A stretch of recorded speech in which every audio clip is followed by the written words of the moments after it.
नमस्कार। अपना कहानी कॉर्नर में आपका बहुत बहुत स्वागत है। सबसे पहले आपका बहुत बहुत आभार, बहुत धन्यवाद और बहुत सारा प्रेम कि आप हमारी कहानियाँ सुन रहे हैं, उन्हें पसंद कर रहे हैं। लेकिन सुनने के साथ ही अगर आप लाइक का बटन दबा देंगे तो और बेहतर होगा, और दूसरों को भी भेजेंगे तो इससे भी दूसरों को भी आनंद आएगा, दूसरों तक ये कहानी पहुंच जाएगी। साथ ही अपने कमेंट करके बताइए कैसी लगती हैं कहानियाँ। और आज मैं प्रेमचंद की एक ज़बरदस्त कहानी लेकर के हाजिर हूँ, और ये है रिश्तों की कहानी, यानी कि पति पत्नी के बीच की कहानी है। जो छोटी छोटी बातें हैं जिसके बीच में, जिन्हें हम अगर दूर कर लें तो रिश्ता बहुत मधुर, बहुत आनंददायक हो सकता है। तो कहानी ज़रूर सुनिए और पूरी सुनिएगा, तभी कहानी का आनंद आएगा। तो चलिए कहानी आरंभ करते हैं। प्रेमचंद की लिखी हुई कहानी है जिसका नाम है गिला। गिला यानी कि गिला शिकवा, जैसे कि आप शिकायत करते रहते हैं ना। देखा जाए तो हमारी ज़िंदगी में बहुत सारी शिकायतें रहती हर आदमी से हैं। कई बार हम हर पल किसी न किसी की शिकायत करते रहते हैं। तो चलिए अब आरंभ करते हैं कहानी गिला। जीवन का बड़ा भाग इसी घर में गुजर गया, पर कभी आराम न नसीब हुआ। मेरे पति संसार की दृष्टि में बड़े सज्जन, बड़े शिष्ट, बड़े उदार, बड़े सौम्य होंगे, लेकिन जिस पर गुजरती है वही जानता है। संसार को उन लोगों की प्रशंसा करने में आनंद आता है जो अपने घर को भाड़ में झोंक रहे हों, गैरों के पीछे अपना सर्वनाश किए डालते हों। जो प्राणी घर वालों के लिए मरता है उसकी प्रशंसा संसार वाले नहीं करते। वो तो उसकी दृष्टि में स्वार्थी है, कृपण है, संकीर्ण हृदय है, आचार भ्रष्ट है। इसी तरह जो लोग बाहर वालों के लिए मरते हैं उनकी प्रशंसा घर वाले क्यों नहीं करने लगे हैं? अब इन्हीं को देखो, सारे दिन मुझे जलाया करते हैं। मैं पर्दा तो नहीं करती, लेकिन सौदे सुलभ के लिए बाजार जाना बुरा मालूम होता है। और इनका ये हाल है कि चीज़ मंगवाओ तो ऐसी दुकान से लाएंगे जहां कोई ग्राहक भूल कर भी न जाता हो। ऐसी दुकान पर न तो चीज़ अच्छी मिलती है, न तौल ठीक होती है, न दाम ही उचित होते हैं। ये दोष न होते तो वो दुकान बदनाम ही क्यों होती। पर इन्हें ऐसी ही गई बीती दुकानों की चीज़ें लाने का मरज है। बार बार कह दिया, साहब की चलती हुई दुकान से सौदे लाया करो, वहाँ माल अधिक खपता है, इसलिए ताज़ा माल आता रहता है।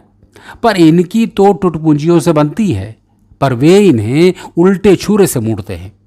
गेहूं लाएंगे तो सारे बाजार से खराब, घुना हुआ चावल, ऐसा मोटा कि बैल भी न पूछे, दाल में कराई और कंकड़ भरे हुए। मनो लकड़ी जला डालो पर मजाल है कि गले। घी लाएंगे तो आधा आधा तेल या 16 आने काटो जेम, और दरअसल घी से एक छटा कम। तेल लाएंगे तो मिलावट, बालों में डालो तो चिमट जाए, पर दाम दे आएंगे शुद्ध आंवले के तेल का। किसी चलती हुई नामी दुकान पर जाते तो इन्हें जैसे डर लगता है। शायद ऊंची दुकान और फीके पकवान की कायल हैं। मेरा अनुभव तो यह है कि नीची दुकान पर ही सड़े पकवान मिलते हैं।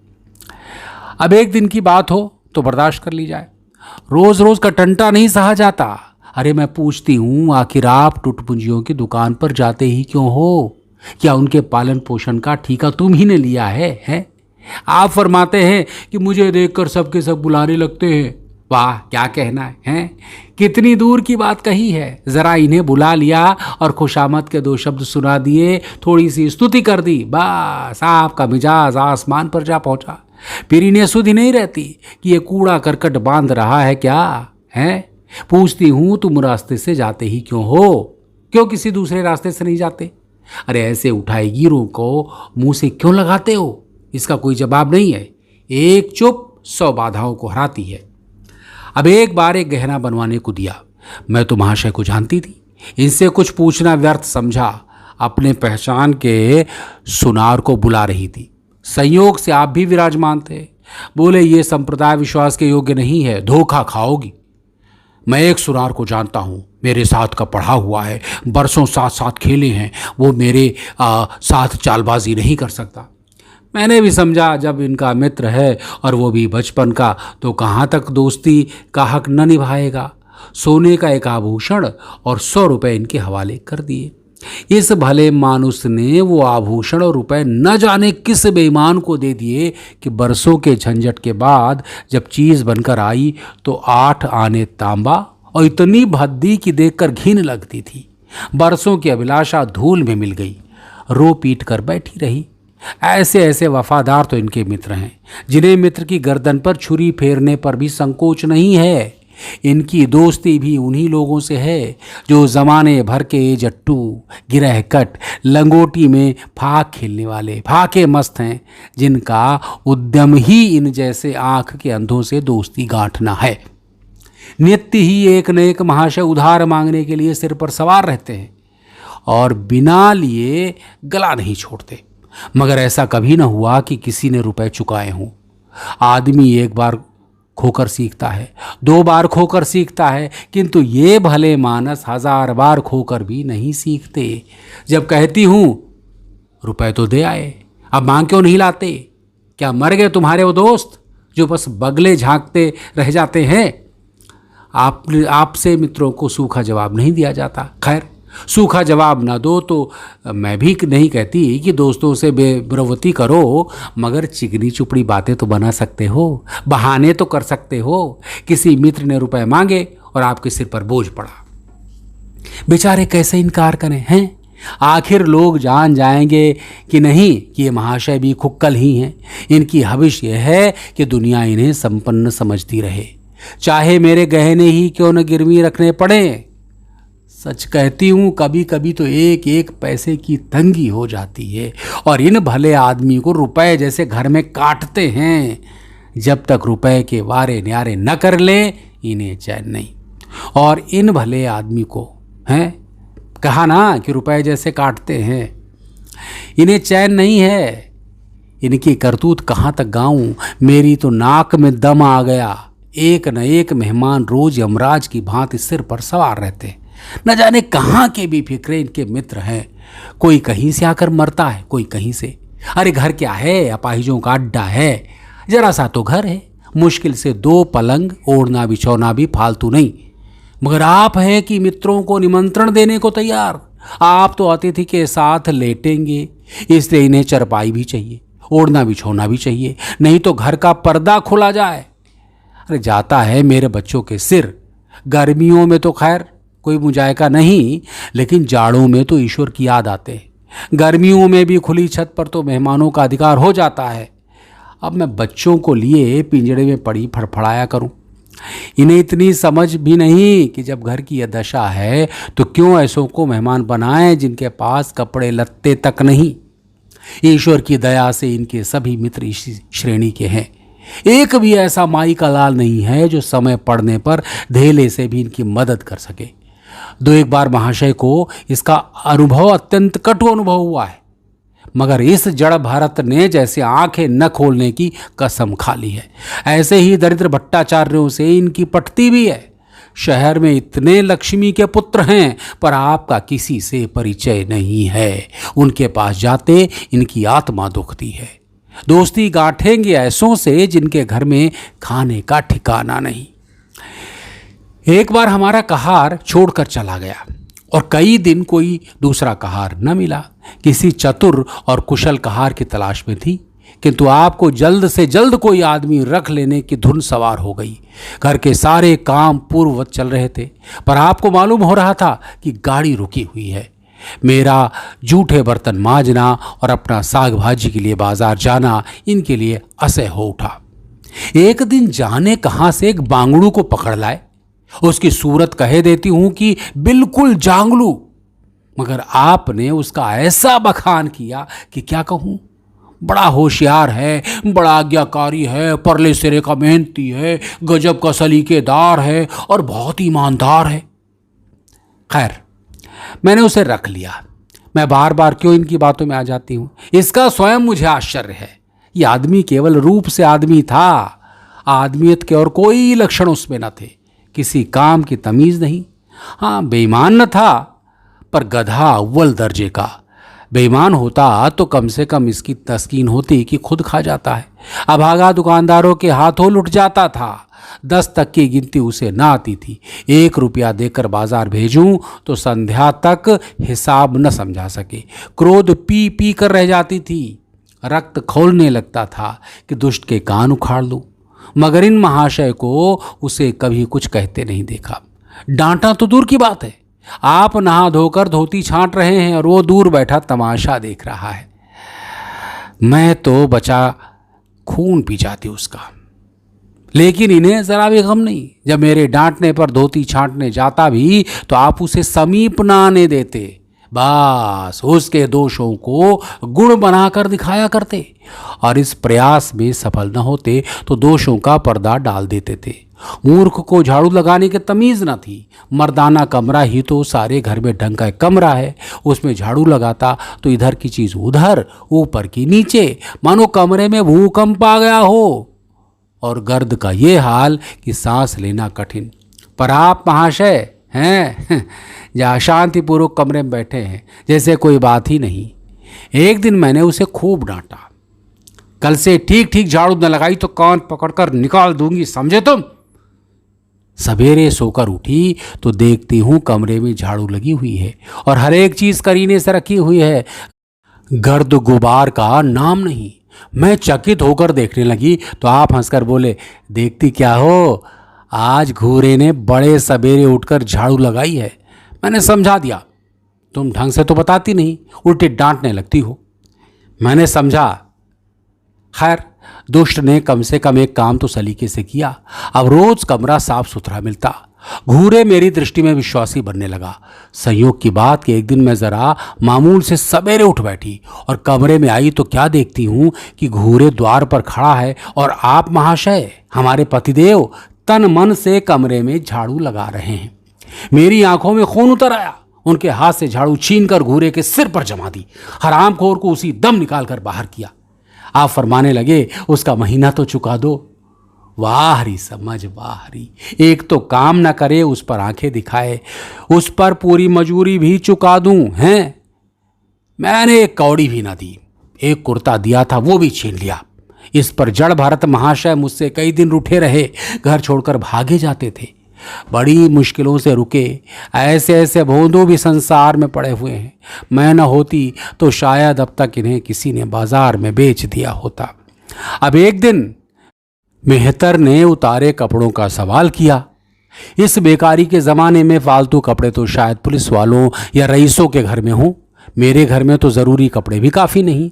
आपका वस्त्रालय एक बक्ची में आ जाएगा, जो डाक के पार्सल से कहीं भेजा जा सकता है। फिर इस साल जाड़ों के कपड़े बनवाने की नौबत न आई। पैसे नज़र नहीं आते, कपड़े कहाँ से बने। मैंने मेहतर को साफ जवाब दे दिया। कड़ाके का जाड़ा पड़ रहा था, इसका अनुभव मुझे कम न था। गरीबों पर क्या बीत रही है इसका भी मुझे ज्ञान था, लेकिन मेरे या आपके पास खेद के सिवा इसका और कोई इलाज नहीं था। जब तक समाज का इस संगठन रहेगा, ऐसी शिकायतें पैदा होती रहेंगी हैं। जब तक एक अमीर और रईस के पास एक एक मालगाड़ी कपड़ों से भरी हुई है, तब तक निर्धनों को क्यों न नग्नता का कष्ट उठाना पड़े। खैर, मैंने तो मेहतर को जवाब दे दिया। आपने क्या किया कि आपका कोट उठाकर उसको भेंट कर दिया। मेरी देह में आग लग गई। इतने दानशील नहीं हैं कि दूसरों को खिलाकर आप सो रहूं। देवता के पास यही कोट था, आपको इसकी भी जरा भी चिंता ना हुई कि पहनेंगे क्या। यश के लोभ ने जैसे बुद्धि ही हर ली। मेहतर ने सलाम किया, दुआएं दी और अपनी राह ली। आप कई दिनों तक सर्दी से ठिठुरते रहे। प्रातःकाल घूमने जाया करते थे, वो बंद हो गया। ईश्वर ने उन्हें हृदय भी एक विचित्र प्रकार का दिया है। फटे पुराने कपड़े पहनते आपको जरा भी संकोच नहीं होता। मैं तो मारे लाज के गड़ जाती हूँ, पर आपको जरा भी फिक्र नहीं। कोई हंसता है तो हंसे, आपकी भला से। अंत में जब मुझसे न देखा गया तो एक कोट बनवा दिया। ये तो जलता था कि खूब सर्दी खाने दूं, पर डरी कि कहीं बीमार पड़ जाएं तो बुरा हो जाएगा। आखिर काम तो उन्हीं को करना है। महाशय अपने दिल में समझते होंगे कि मैं कितना विनीत, कितना परोपकारी हूँ। शायद इन्हें इस बातों का गर्व हो, पर मैं इन्हें परोपकारी नहीं समझती, न विनीत ही समझती हूँ। ये जड़ता है, सीधी साधी निरीहता।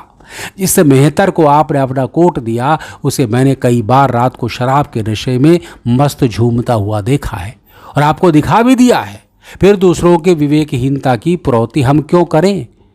अगर आप विनीत और परोपकारी होते तो घर वालों के प्रति भी तो आपके मन में कुछ उदारता होती। यह सारी उदारता बाहर वालों के लिए ही सुरक्षित है। घर वालों को उसका अल्पांश भी न मिलना चाहिए क्या है? मेरी इतनी अवस्था बीत गई, पर इस भले आदमी ने कभी अपने हाथों से मुझे एक भी उपहार नहीं दिया। बेशक मैं जो चीज़ बाजार से मंगवाऊं उसे लाने में इन्हें ज़रा भी आपत्ति नहीं, बिल्कुल उज्र नहीं, मगर रुपए मैं दे दूं ये शर्त है। इन्हें खुद कभी ये उमंग नहीं होती। ये मैं मानती हूं कि बेचारे अपने लिए भी कुछ नहीं लाते। मैं जो कुछ मंगवा दूं उसी पर संतुष्ट हो जाते हैं। मगर आखिर आदमी कभी कभी शौक की चीज़ें चाहता ही है ना, कि नहीं है? अन्य पुरुषों को देखती हूँ, स्त्री के लिए तरह तरह के गहने, भांति भांति के कपड़े, शौक श्रृंगार की वस्तुएं लाते रहते हैं। यहाँ इस व्यवहार का निषेध है, निषेध। बच्चों के लिए भी मिठाइयाँ, खिलौने, बाजे शायद जीवन में एक बार भी न लाए हों। शपथ भी खाली है, इसलिए तो मैं तो इन्हें उसका कृपण कहूँगी, आरसिक कहूँगी, हृदय शून्य कहूँगी, उदार नहीं कह सकती, बिल्कुल नहीं। दूसरों के साथ इनका जो सेवा भाव है ना, उसका कारण है इनका यशलोभ और व्यावहारिक अज्ञानता। आपके विनय का ये हाल है कि जिस दफ्तर में आप नौकर हैं ना, उसके किसी अधिकारी से आपका मेलजोल नहीं, बिल्कुल नहीं। अफसरों को सलाम करना तो आपकी नीति के विरुद्ध है। नज़र डाली तो दूर की बात है, और तो और कभी किसी अफसर के घर नहीं जाते। इसका खामियाजा आप न उठाएं तो कौन उठाए? औरों को रियायती छुट्टियां मिलती हैं, फिर आपका वेतन कटता है। औरों की तरक्कियां होती हैं, आपको कोई पूछता भी नहीं। हाजिरी में 5 मिनट की भी देर हो जाए तो जवाब पूछा जाता है। बेचारे जी तोड़ कर काम करते हैं। कोई बड़ा कठिन काम आ जाता है तो इन्हीं के सिर मढ़ा जाता है। इन्हें ज़रा भी आपत्ति नहीं। दफ्तर में इन्हें घिस्सू पिस्सू आदि न जाने क्या क्या उपाधियां मिली हुई हैं, मगर पड़ाव कितना ही बड़ा मारे, इनके भाग्य में वही सूखी घास लिखी है। ये विनय नहीं है, स्वाधीन मनोवृत्ति भी नहीं है। मैं तो इसे समय चातुरी का अभाव कहती हूँ, व्यावहारिक ज्ञान की क्षति कहती हूँ। आखिर कोई अफसर आपसे क्यों प्रसन्न हो? इसके लिए आप बड़े मेहनती हैं? दुनिया का काम मुरव्वत और रवादारी से चलता है। अगर हम किसी से खींचे रहे तो कोई कारण नहीं है कि वो भी हमसे न खींचा रहे। फिर जब मन में क्षोभ होता है तो दफ्तरी व्यवहारों में भी प्रकट हो ही जाता है। जो मातहत अफसर को प्रसन्न रखने की चेष्टा करता है, जिसकी जात से अफसर का कोई व्यक्तिगत उपकार होता है, जिस पर वो विश्वास कर सकता है, जो उसका लिहाज वो स्वभावता करता है, ऐसे सिरागियों से क्यों किसी को सहानुभूति होने लगी? अफसर भी तो मनुष्य हैं? उसके हृदय में जो सम्मान और विशिष्टता की कामना है वो कहाँ पूरी हो? जब अधीनस्थ कर्मचारी ही उनके फिरंट रहें तो क्या उसके अफसर उसे सलाम करने आएंगे? आपने जहाँ नौकरी की वहाँ से निकाले गए, कभी किसी दफ्तर में 2-3 साल से ज़्यादा नहीं टिके, या तो अफसर से लड़ गए या कार्याधिक्य के कारण छोड़ बैठे। अब आपको कुटुंब सेवा का दावा है। आपके कई भाई भतीजे होते हैं, वो कभी इनकी बात भी नहीं पूछते, आप बराबर उनका मुंह ताकते रहते हैं। इनके एक भाई साहब आजकल तहसीलदार हैं। घर की मिल्कियत उन्हीं की निगरानी में है। वो ठाठ से रहते हैं, मोटर रख ली है, कई नौकर चाकर है, मगर यहाँ भूले से भी पत्र नहीं लिखते। एक बार हमें रुपए की बड़ी तंगी हुई। मैंने कहा अपने भ्राताश्री से क्यों नहीं मांग लेते? कहने लगे उन्हें क्यों चिंता में डालूं, उन्हें भी तो अपना खर्च है। कौन सी ऐसी बचत हो जाती होगी? जब मैंने बहुत मजबूर किया तो आपने पत्र लिखा। मालूम नहीं पत्र में क्या लिखा। पत्र लिखा या मुझे चकमा दे दिया। रुपए ना आने थे, ना आए। कई दिनों के बाद मैंने पूछा, कुछ जवाब आया श्रीमान? तो श्रीमान बोले, भाई साहब के दरबार से। आपने रुष्ट होकर कहा, अभी केवल 1 सप्ताह तो खत पहुँचे हुए हैं, अभी क्या जवाब आ सकता है? 1 सप्ताह और गुजरा, मगर जवाब नदारद। अब आपका ये हाल है कि मुझे कुछ बातचीत करने का अवसर ही नहीं देते। इतने प्रसन्न चित्त नज़र आते हैं कि क्या कहूँ। बाहर से आते हैं तो खुश खुश, कोई न कोई शिगुफा लिए हुए हैं। मेरी खुशामद भी खूब हो रही है, मेरे मैके वालों की प्रशंसा भी हो रही है, मेरे गृह प्रबंध का बखान भी असाधारण रीति से किया जा रहा है। मैं इस महाशय की चाल समझ रही थी। ये सारी दिलजोई केवल इसलिए थी कि श्रीमान के भाई साहब के विषय में कुछ न पूछ बैठूं। सारे राजनैतिक, आर्थिक, सामाजिक, आचारिक प्रश्नों की मुझसे व्याख्या की जाती थी, इतने विस्तार और गवेषणा के साथ कि विशेषज्ञ भी लोहा मान जाएं, केवल इसलिए कि मुझे वो प्रसंग उठाने का अवसर ना मिले। लेकिन मैं भला कब चूकने वाली थी, हैं? जब पूरे 2 सप्ताह गुजर गए और बीमे के रुपए भेजने की मिति मौत की तरह सिर पर सवार हो गई, तो मैंने पूछा, अरे क्या हुआ? तुम्हारे भाई साहब ने श्रीमुख से कुछ फरमाया था या अभी तक पत्र नहीं पहुंचा? आखिर घर की जायदाद में हमारा भी तो कुछ हिस्सा है या नहीं? या हम किसी लौंडी दासी की संतान हैं? 500 रुपये साल का नफ़ा तो 10 साल पहले था, अब तो 1000 रुपये से कम ना होगा। पर हमें कभी एक कानी कौड़ी भी नहीं मिली। मोटे हिसाब से तो हमें 2000 मिलना चाहिए। 2000 ना हो, 1000 हो, 500 हो, 250 हो, अरे कुछ ना हो तो बीमा के प्रीमियम भर के तो हों। तहसीलदार साहब की आमदनी हमारी आमदनी की चौगुनी है, रिश्वतें भी लेते हैं, तो फिर हमारे रुपए क्यों नहीं देते? और आप हैं कि हैं हाँ हाँ करने लगे, कहने लगे वो बेचारे घर की मरम्मत करवा रहे हैं, बंधु बांधवों का स्वागत सत्कार करते हैं, नातेदारियों में भेंट भांट भेजते हैं, और कहाँ से लावें जो हमारे पास भेजें। वाह हरि बुद्धि, वाह हरि बुद्धि। मानो जायदाद इसीलिए होती है कि उसकी कमाई उसी में खर्च हो जाए। इस भले आदमी को बहाने गढ़ने भी नहीं आते। अरे मुझसे पूछते तो मैं एक नहीं 1000 बता देती, एक से एक बढ़कर कह देते कि घर में आग लग गई, सब कुछ स्वाहा हो गया, या चोरी हो गया, तिनका तक न बचा, या 10,000 का अनाज भरा था उसमें घाटा रहा, या किसी से फौजदारी हो गई, उसमें दिवाला पिट गया। आपको सूझी भी तो लचर सी बात, तकदीर ठोंक कर बैठ रही। पड़ोस की एक महिला से रुपए कर्ज लिए, तब जाकर काम चला। फिर भी आप भाई भतीजों की तारीफ के पुल बांधते हैं तो मेरे शरीर में आग लग जाती है। ऐसे कौरवों से ईश्वर बचाए।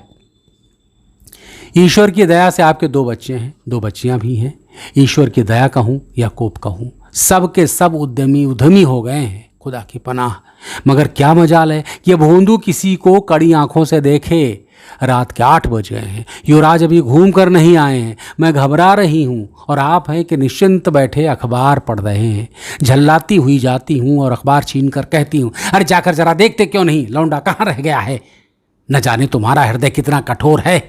ईश्वर ने तुम्हें संतान ही ना जाने क्यों दे दी। पिता का पुत्र के साथ कुछ तो धर्म है। तब आप भी गर्म हो जाते हैं, अरे अभी तक नहीं आया, अब बड़ा शैतान है, आज बचा आते हैं, आज बचाते हैं। तो कान उखाड़ लेता हूँ, मारे हंटरों के खाल उधेड़ कर रख दूंगा। यों बिगड़कर तैश के साथ आप उसे खोजने निकलते हैं। संयोग की बात है कि आप उधर जाते हैं, इधर लड़का आ जाता है। मैं पूछती हूँ, तू किधर से आ गया? तुझे वो ढूंढने गए हुए हैं, देखना आज कैसी मरम्मत होती है। ये आदत ही छूट जाएगी। दांत पीस रहे थे, आते ही होंगे, छड़ी भी उनके हाथ में है। तुम इतने मन के हो गए हो कि बात ही नहीं सुनते हो। आज आटे दाल का भाव मालूम होगा। लड़का सहम जाता है, लैंप जलाकर पढ़ने बैठ जाता है। महाशय जी 2-2.5 घंटे के बाद लौटते हैं, हैरान, परेशान और बदहवास। घर में पांव रखते ही पूछते हैं, आया कि नहीं? मैं उनका क्रोध उत्तेजित करने के विचार से कहती हूँ, अगर बैठा तो है, जाकर पूछते क्यों नहीं? पूछ कर हार गई, कहाँ गया था, कुछ बोलता ही नहीं। आप गरज कर कहते हैं, मन्नू यहाँ आओ। लड़का थर थर कांपता हुआ आकर आंगन में खड़ा हो जाता है। दोनों बच्चियां घर में छिप जाती हैं कि कोई बड़ा भयंकर कांड होने वाला है। छोटा बच्चा खिड़की से चूहे की तरह झांक रहा है। आप क्रोध से बौखलाए हुए हैं, हाथ में छड़ी है ही। मैं भी वो क्रोधोन्मत्त आकृति देखकर पछताने लगी हूँ कि कहाँ से इनसे शिकायत की। आप लड़के के पास जाते हैं, मगर छड़ी जमाने के बदले आहिस्ते से उसके कंधों पर हाथ रखकर बनावटी क्रोध से कहते हैं, तुम कहाँ गए थे जी? मना किया जाता है, मानते नहीं हो। खबरदार, जो अब कभी इतनी देर होगी। आदमी शाम को घर चला आता है या मटर गश्ती करता है। मैं समझ रही हूँ कि यह भूमिका है, विषय अब आएगा। भूमिका तो बुरी नहीं है, लेकिन यहाँ तो भूमिका पर इति हो गई। बस आपका क्रोध शांत हो गया, बिल्कुल जैसे क्वार की घटा घेर घार हुआ, काले बादल आए, गड़गड़ाहट हुई और गिरी क्या 4 बूंदें।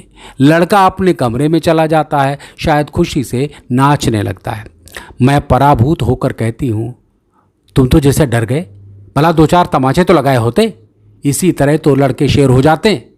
आप फरमाते हैं, अरे तुमने सुना नहीं मैंने कितने जोर से डांटा, बच्चा की जान ही निकल गई होगी, देख लेना जो फिर कभी देर से आए तो।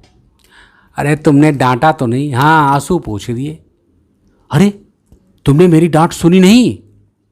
अरे क्या कहना है आपकी डांट का, लोगों के कान बहरे हो गए, लाओ तुम्हारा गला सहला दूं। आपने एक नया सिद्धांत निकाला है कि दंड देने से पहले लड़के खराब हो जाते हैं। आपके विचार से लड़कों को आज़ाद रहना चाहिए, उन पर किसी तरह का बंधन, शासन या दबाव नहीं होना चाहिए। आपके मत से शासन बालकों के मानसिक विकास में बाधक होता है। इसी का ये फल है कि लड़के बेनकेल के ऊंट बने हुए हैं। कोई 1 मिनट भी किताब खोलकर नहीं बैठता, कभी गुल्ली डंडा, कभी गोलियां, कभी कनकौवे। और श्रीमान भी लड़कों के साथ खेलते। 40 साल की उम्र और लड़कपन इतना। मेरे पिताजी के सामने मजाल थी कि कोई लड़का कनकौवा उड़ा ले या गुल्ली डंडा खेल सके, अरे खून पी जाते। प्रातःकाल से लड़कों को लेकर बैठ जाते थे। स्कूल से ज्यों ही लड़के आते फिर ले बैठते थे। बस संध्या समय आधा घंटे की छुट्टी देते थे। आप सींग कटाकर बछड़े बन जाते हैं, लड़के के साथ ताश खेलने बैठा करते हैं। ऐसे बाप का भला लड़कों पर क्या रोब हो सकता है। पिताजी के सामने मेरे भाई सीधे ताक नहीं सकते थे, उनकी आवाज़ सुनते ही तहलका मच जाता था। उन्होंने घर में कदम रखा और शांति का साम्राज्य हुआ।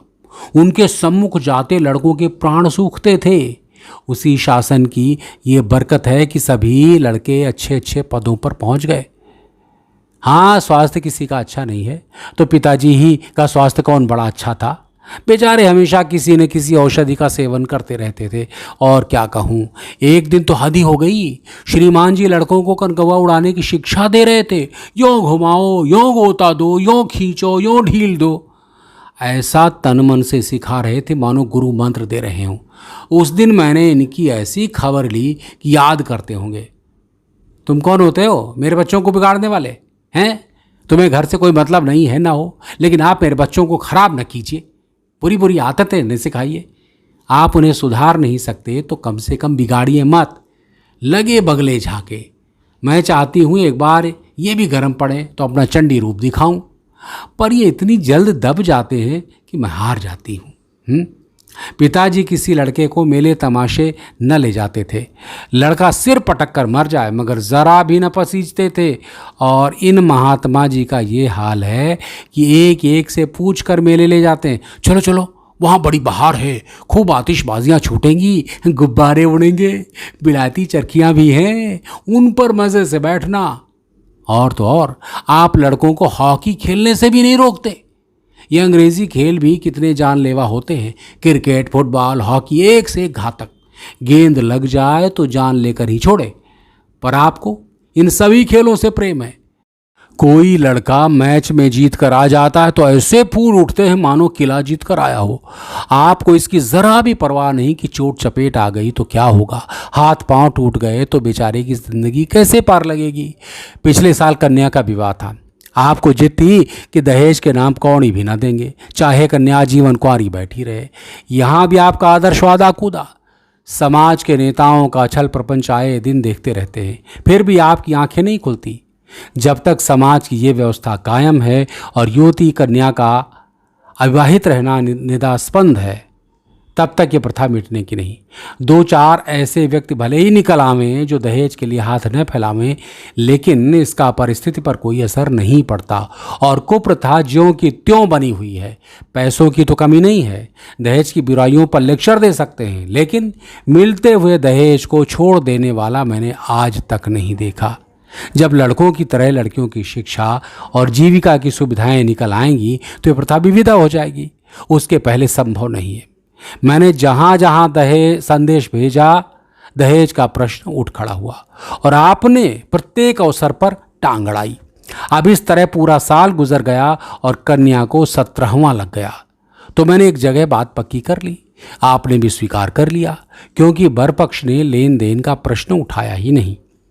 हालांकि अंतःकरण में उन लोगों को पूरा विश्वास था कि अच्छी रकम मिलेगी, और मैंने भी तय कर लिया था कि यथाशक्ति कोई बात उठा न रखूंगी। विवाह के सकुशल होने में कोई संदेह न था, लेकिन इन महाशय के आगे मेरी एक न चली। ये प्रथा निंद्य है, ये रस्म निरर्थक है, यहाँ रुपए की क्या जरूरत, यहाँ गीतों का क्या काम। नाक में दम था, ये क्यों वो क्यों, ये तो साफ दहेज है, तुमने मेरे मुख में कालिख लगा दी, मेरी आबरू मिटा दी। जरा सोचिए इस परिस्थिति को कि 12 द्वार पर पड़ी हुई है, यहाँ बात बात पर शास्त्रार्थ हो रहा है। विवाह का मुहूर्त आधी रात के बाद था। प्रथानुसार मैंने व्रत रखा, किंतु आपकी टेक थी कि व्रत की कोई ज़रूरत नहीं। जब लड़के के माता पिता व्रत नहीं रखते, जब लड़का तक व्रत नहीं रखता, तो कन्या पक्ष वाले ही व्रत क्यों रखे। मैं और सारा खानदान मना करता रहा, लेकिन आपने नाश्ता किया, भोजन किया। खैर, कन्यादान का मुहूर्त आया। आप सदैव से इस प्रथा के विरोधी हैं, आप इसे निषिद्ध समझते हैं। कन्या क्या दान की वस्तु है? दान रुपए, पैसे, जगह जमीन का हो सकता है, पशुदान भी हो सकता है, लेकिन लड़की का दान एक लचर सी बात है। कितना समझाती हूँ, पुरानी प्रथा है, वेद काल से होती चली आई है, शास्त्रार्थों में इसकी व्यवस्था है। संबंधी समझा रहे हैं, पंडित समझा रहे हैं, पर आप हैं कान पर जूं नहीं रेंगती। हाथ जोड़ती हूँ, पैरों पड़ती हूँ, गिड़गिड़ाती हूँ, लेकिन मंडप के नीचे न गए। और मज़ा ये कि आपने ही तो ये अनर्थ किया, और आप ही मुझसे रूठ भी गए। विवाह के पश्चात महीनों बोलचाल न रही, झक मारकर मुझी को मानना पड़ा। किंतु सबसे बड़ी विडंबना यह है कि इन सारे दुर्गुणों के होते हुए भी मैं इनसे एक दिन भी पृथक नहीं रह सकती, एक क्षण का वियोग नहीं सह सकती। इन सारे दोषों पर भी मुझे इनसे प्रगाढ़ प्रेम है। इनमें ये कौन सा गुण है जिस पर मैं मुग्ध हूँ, मैं खुद नहीं जानती, पर इनमें कोई बात ऐसी है जो मुझे इसकी चेरी बनाए हुए है।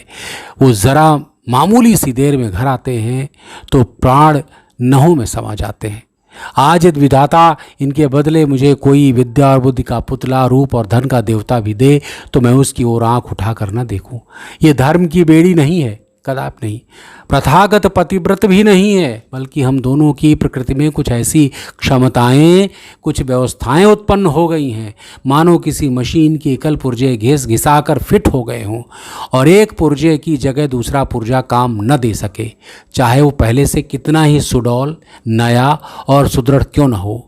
जाने हुए रास्ते से हम निशंक आंखें बंद किए जाते हैं।